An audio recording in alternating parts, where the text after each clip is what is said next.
wonderful talks we've had this morning. The one thing that really resonates with me is universities or third level education is so much more than academia and academic content.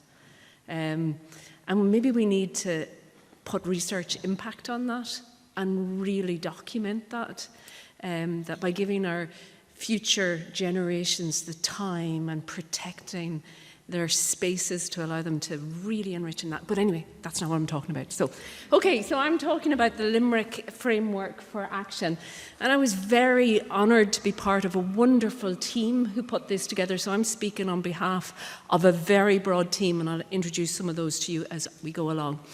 In 2015, you'll be very aware that the Okanagan Charter ignited a global movement for health promotion campuses. However, since then, the world is facing profound shifts that demand different ways of thinking and engaging to advance health, well-being and sustainability in higher education institutions. And the Limerick Framework for Action responds to this call, reaffirming HEIs as vital catalysts for transformative health promotion and sustainability, because by embedding health promotion into the core mandates of higher education, the framework provides a strong foundation for HEIs worldwide to address urgent challenges to health and well-being while shaping the future of HEIs and global health. So the Limerick Framework for Action is an action plan. This is what I'm going to go through today, the context, process, and just to give very brief detail on the Limerick Framework for Action. Those of you who were at the workshop yesterday, apologies, I will be revisiting some of those slides, so apologies in advance for that. So as I said, we built on the journey, and Vicky showed you this graphic earlier on, and you can see it's moving from Okanagan to Limerick, and we need to move to the next place as well. There has to be another call to action for the next conference to build the global movement. And we put a bid in for this conference, and it was around, the title we came up with was Celebrating 10 Years, reflecting on the 2015 Okanagan Charter and the 2025 Edmonton Charter, and where next? Where do we go to next in relation to the conference? So as I was saying, the context of higher education has changed. And the Limerick Framework for Action is an action plan that really invites students, employees, and everyone who's part of higher education, as well as the surrounding communities, to take part. And it's a response to the key forces shaping modern life, such as rapid advances in technology, such as commuting challenges. They didn't exist in my day as a student. Nobody had a car. You do know what I mean? It was hitching, actually, was the mode of transport. But anyway, rapid advances in technology, that means our students may never step foot in campus. What's our future campuses going to be like? Will we have a campus? Anyway, United Nations Sustainable Development Goals, climate change, global inequality, and Jill referred to earlier on as in the increase in incivility.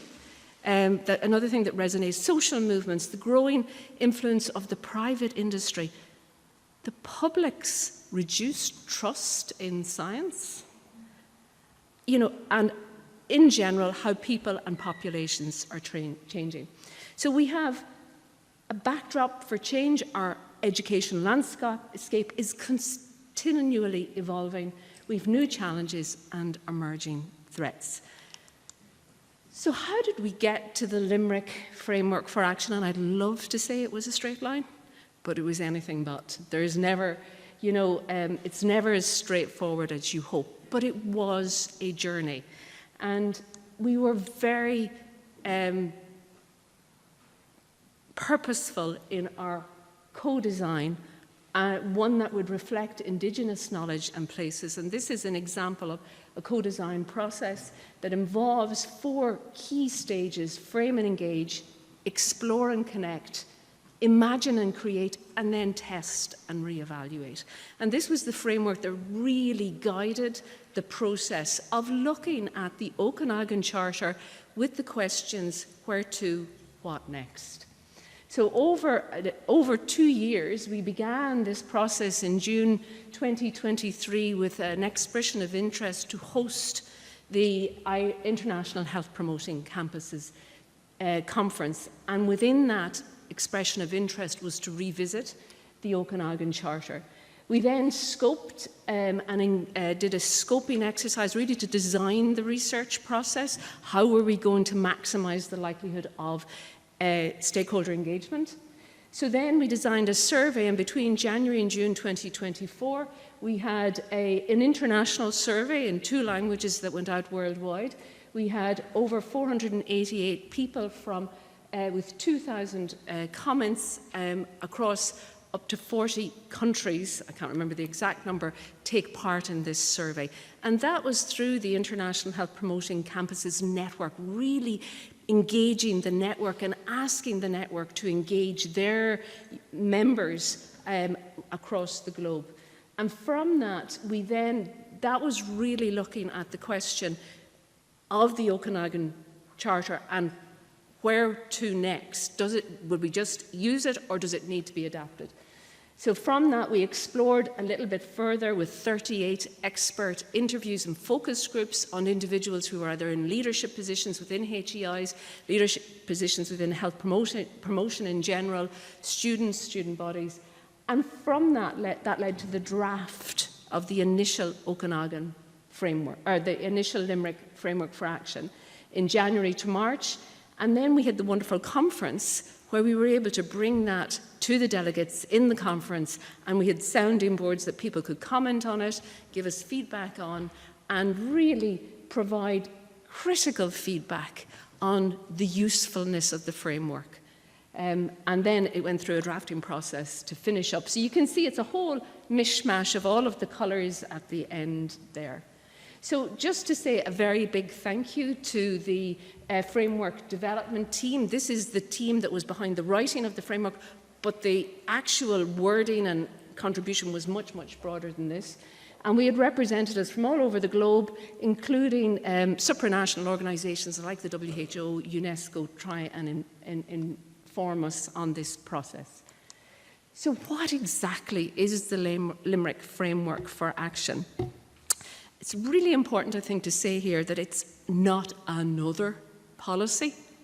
That's not its purpose, but it's a way of translating the policies that we already have, the Okanagan Charter and other policies that are relevant to our own local areas, and commitments into local, meaningful actions on our campuses.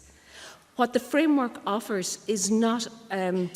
What the framework offers is, I've said that, a way of translating. It's basically a connection. It's trying to make a connection between practice and partnerships to actionable actions. So the vision is, our vision is for everyone in higher education to promote health and well-being and sustainability, to tackle the challenges of a changing world. And as I said, it builds on the vision of the Okanagan Charter. It envisages embedding health and well-being and sustainability across all aspects of health promotion campuses. Why? Because we can empower our students and employees to thrive and reach their full potential. We can strengthen local and global communities. We can support the United Nations Sustainable Development Goals and promote a healthy planet, healthy places and healthy people through a whole of campus approach, using an action-oriented implementation framework underpinned by participation and partnership, and documenting progress in a rapidly changing world. The purpose of the framework, you can read there what the purpose of the framework is.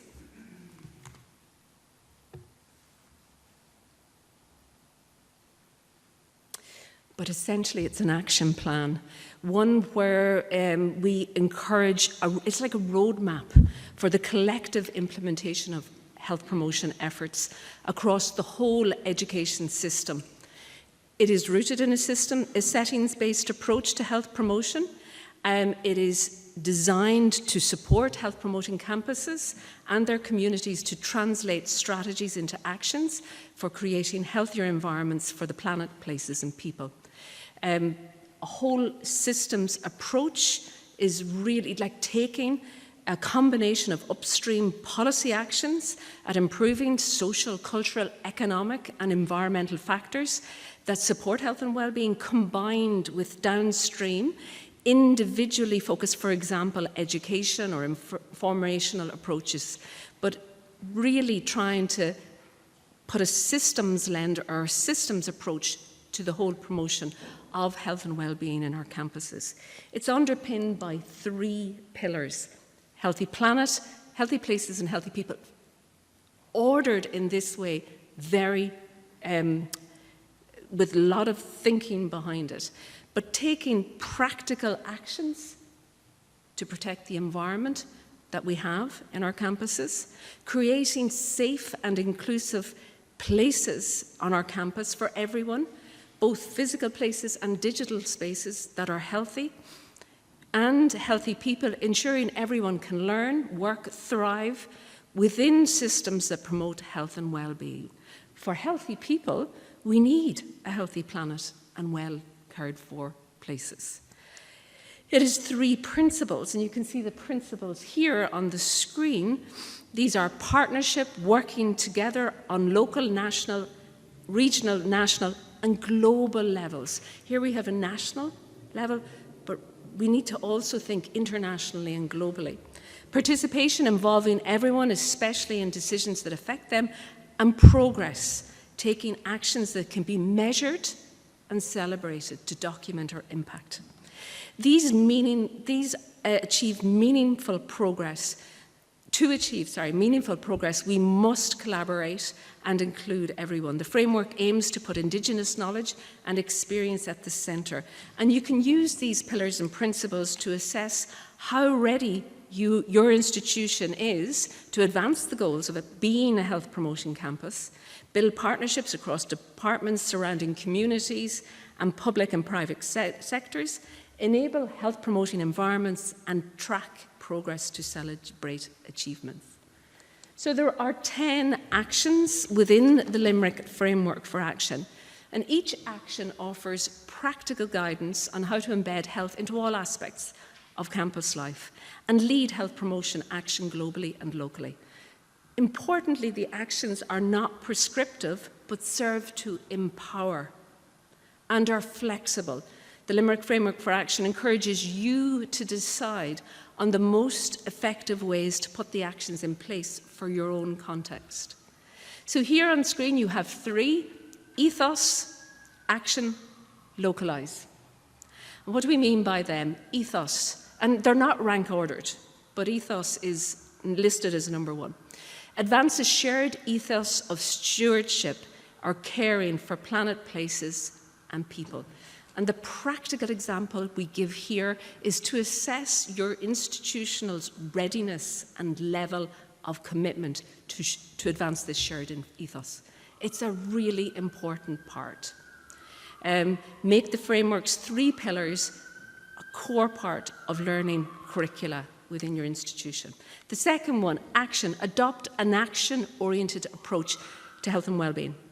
And the examples we give here include things like, we know and we can show that higher education institutions with action-focused approaches that are informed by evidence and systems thinking are much more likely to succeed.